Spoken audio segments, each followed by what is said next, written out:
So real quick, just want to talk about Terrence Crawford versus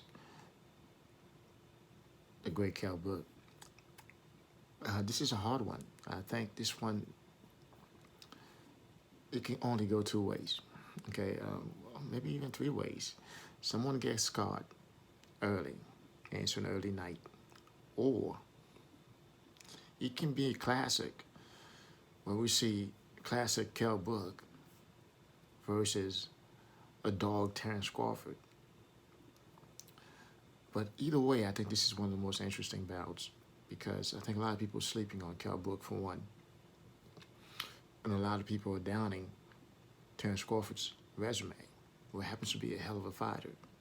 I don't have many favorites in boxing, but Terrence Crawford was one of the guys I like to watch quite a bit. So in essence, Kell Brook, really, when you look at Kell Brook, and you look at his losses, his first one being against Triple G, okay, which is arguably a hell of a fight on his part because he was giving Triple G the business as a smaller man. He was snapping Triple G's head back, really truly the first time. We really saw that.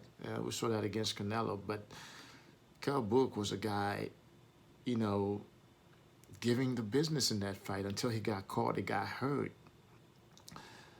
which really isn't his fault. You know, things happen.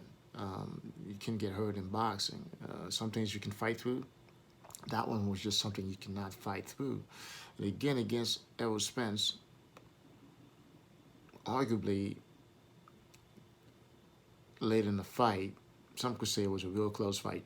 There was a point, I think it was the ninth or the 10th, where Errol Spence's knee nearly touched the ground from a punch from Kell Brook, or an exchange, I would say, with Kell Brook.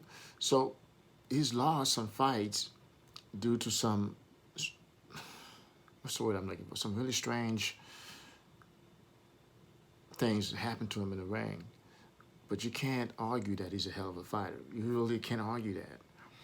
And in the case of Terrence Crawford, there's really no reason to even make an argument how great of a boxer he is. He's arguably pound for pound, if you believe in such a thing, pound for pound, on top of the pound for pound list. So, I can't go against the American fighter like Teofimo has done against Wilder and now against Bud, the stablemate. I can't do that. And he happens to be, I think, the favorite in this fight. I think Crawford wins, but I hate to say it, but against Guy Velasquez, he was caught.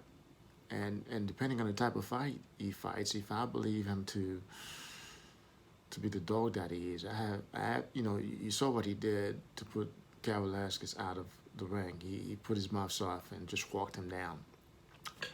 Now, if he decides, that's what he'll do to Kell Brook. And if he calculates this and starts too early where Kell Brook still carries his power, it can get interesting. Okay, because we have seen, like Kell Brook has said, and like many of us have noticed, we have seen his legs buckle against smaller guys like Gamboa, Louis Otis, against, arguably against Guy Velasquez. Some argue it was knocked down, it wasn't a knockdown, but whether or not it was, he sure didn't look like one. So it's a hard one for me because I'm looking at all aspects of it. Some people say it's not that hard. Kell Brook has lost a few fights, but those were some different circumstances. So I will say Crawford because of the skill level, because of the dog in him. But I wouldn't be surprised if this was an upset. Because a lot of people are sleeping on Kell Brook, and Kell Brook is still a hell of a fighter. So let me know what you think.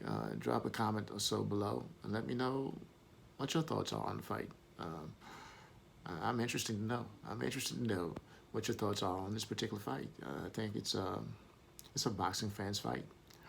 So again, thanks for stopping by Top Boxing. do stop by and see us again. Like, comment, subscribe, share, or what have you. Come back and see us either way. All right, have a good one.